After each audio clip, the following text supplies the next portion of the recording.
actually driving, so I'm not going to look at y'all. There was a accident on Preston Road, so be careful. If you're going down Preston Road, south of Parker, you're going to get into a jam, and it's going to take you forever to get down the road. So I'm about to be pulled over, but I am going to kick it over to Mr. Daniel Young, who's going to bring us some truth this morning. So Daniel, thank you so much. It's all you. All right. Thank you, Teresa. Hope you drive safely and get to the office okay. You know, it's hard to believe, like, we are in September and the fourth quarter starts in a few weeks. So this is where the game is won or lost. It requires us an incredible focus just to finish well. I was actually calculating the number of business days left. We got 72 business days left, and that means we need to be intentional. We need to be able to focus and have key actions to finish strong.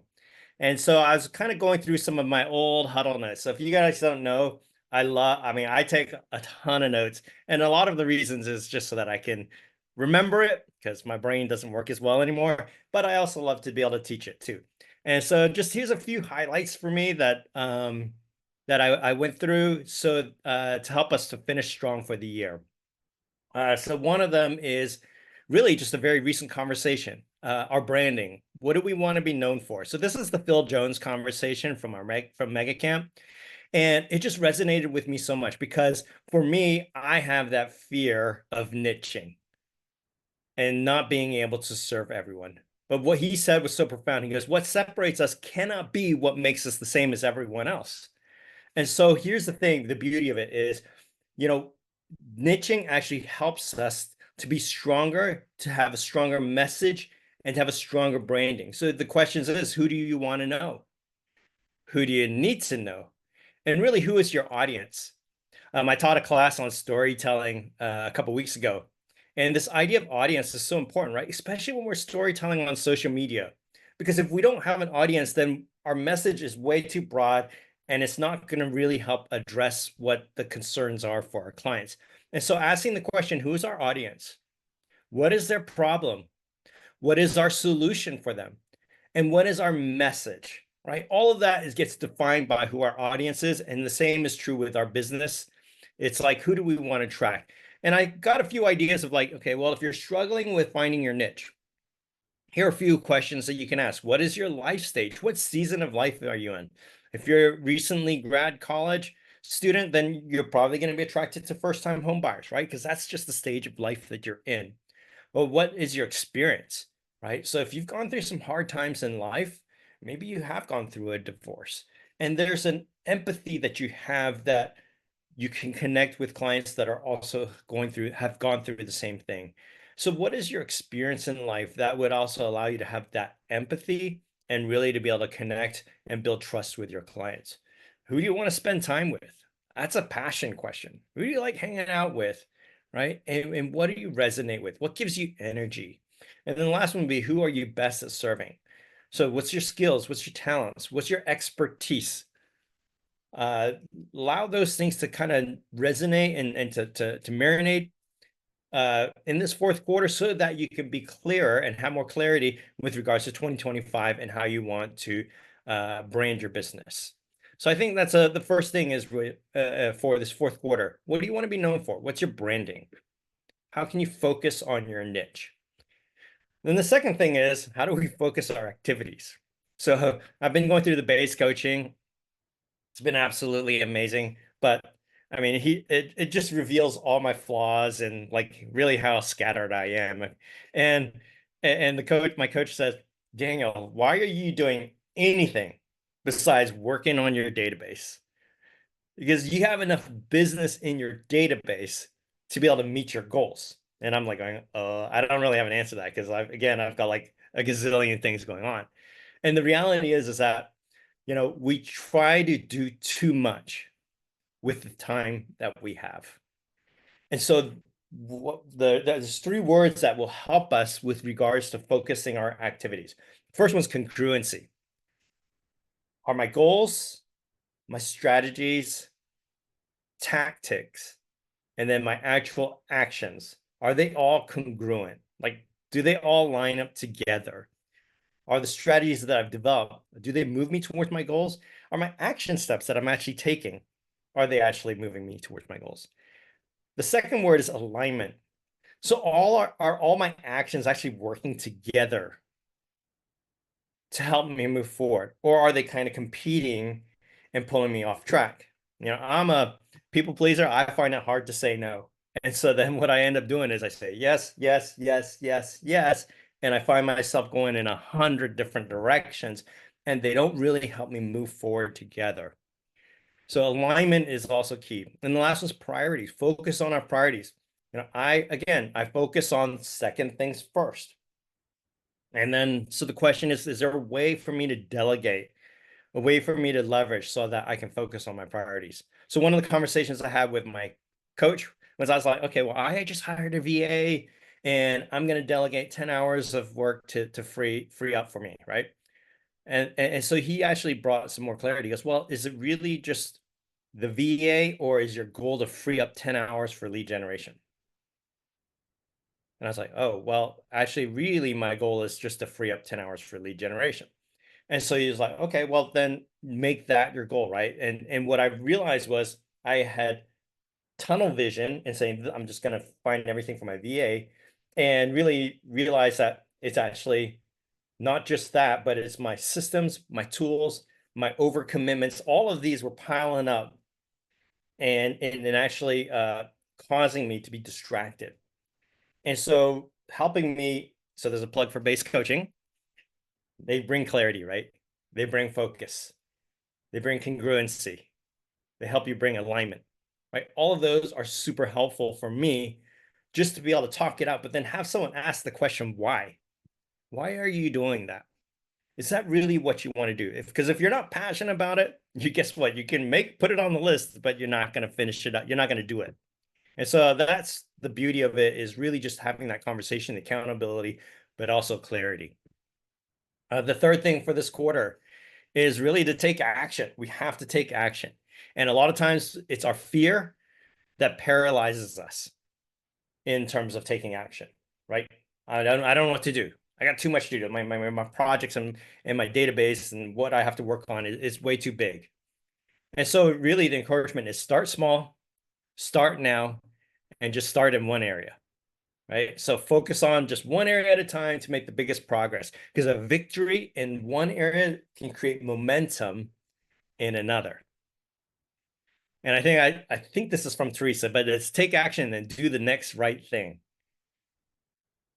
Just because we don't need to know everything. When we were going through the pandemic, we had no idea what, I mean, there were so many things that we had to do. And the only thing we could do is just take the next right action. Because when we start moving forward, when we start taking action, when we start seeing some success, when we create that momentum, then the actions will eliminate the fears that we have. And this is from Dusty. So, when we get paralyzed, right? We think, okay, well, I just need to research it a little bit. I need to plan. I need to think about it. Our inaction is action. Doing nothing is actually a choice. And we're choosing not to contact our database when we talk about lead generation. So this is from Dusty. He goes, when we don't lead generate, we're not choosing just to not lead generate. We're choosing not to love our family and to provide for them. We're choosing not to serve our database, knowing that they could potentially go with a bad agent. We're choosing not to be in relationship and potentially serving them and caring for them in a time of need, right? So our choices are much bigger than just saying, well, I'm not doing the activity, right? We're actually choosing not to care for our family by not focusing on really what's our business and our most important things. And I think the biggest thing really is our perfection, right? So it's just like progress, not perfection. So wherever we're at, if we're at a zero, wherever we're at, like let's say it's social media, we're just not doing anything. Well, we don't need to get to a 10 tomorrow. We just need to get to 1. We just need to get to 2 and go from there, right? Don't be paralyzed just because you can't get to 10, because success doesn't occur one day, right? And neither does failure. So really it's again, taking action, navigating the fear. And we're going to wrap up with one of my favorite quotes from Teresa. for the fourth quarter, don't get caught skinny dipping. So it's like when the market's good, right? The idea is, hey, the market's up, business is up, and business is flowing. And yet, really, we've gotten a lot of bad habits when the business is good. And so when the business goes down, the tide goes down, then we get exposed for really what's going on in our business. And we get exposed because if we haven't been practicing our scripts, guess what? We get exposed. If our buyer and seller consults, we've just been winging it, that's going to show up in our results. If our lack of systems and time blocking for lead gen, because again, the business was just coming to us. We were lead receiving, not lead generating. It's going to show. We're going to get caught skinny dipping. And the other thing really is that we may have not really evaluated our business and said, hey, are the tools and the systems that I have in place, do they meet the requirements for today? So that's actually another plug for partners meeting today.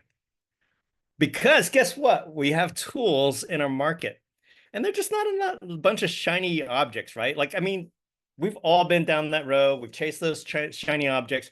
But Smokey, like when we were at the ALC leadership meeting earlier this year, he said, "There's what Go rolls out is only just a sliver of all the things that have been tested. Like there's a lot of things that they have that do not get rolled out for whatever reason. They're testing things. They're just seeing if it sticks on the wall. But then they say, hey, do we really want to spend the effort and time and money and resources to roll out something? And so a lot of this has gone through a lot of analysis, a lot of research, but really just the best of the best has been rolled out, and the ones that they see as most important, because these are the tools that will help us be successful. These are the ones that the consumer is demanding. And so if we haven't gotten up to speed on the tools, right, we can't expect to meet today's challenges with yesterday's tools. And so looking at what private collection offers, we're looking at the ready to sell programs and the home management and all that stuff. We have to say, okay, what do we have in our toolbox? Because again, the consumer's needs are changing. Their demands are changing. And if we don't have the right tools, we're going to not be able to offer the right solutions for them. So we got to evaluate our business, right? What are we doing? What are we not doing enough of?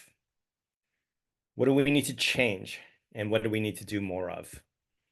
So again, thinking about this fourth quarter, we've only got 72 business days left. We got to be able to focus. So what do you want to be known for? What's your branding? What do you need to focus on in terms of your activities? What do you need to take action on? Because maybe you've been paralyzed by fear by everything that's been going on in our market. And are you going to get caught skinny dipping?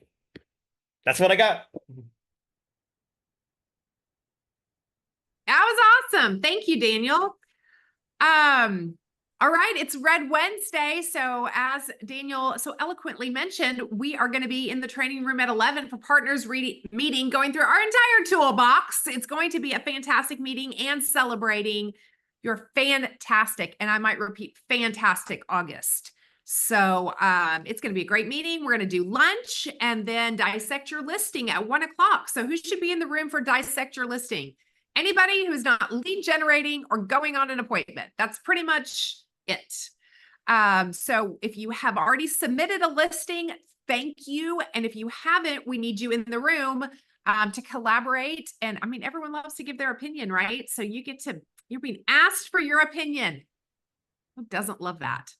All right. And then casino night is tomorrow night. I can't believe it's already here. I cannot wait. I'm already getting excited. Well, I've been excited for a while, but like it struck me this morning, like, oh, got a fun night out tomorrow.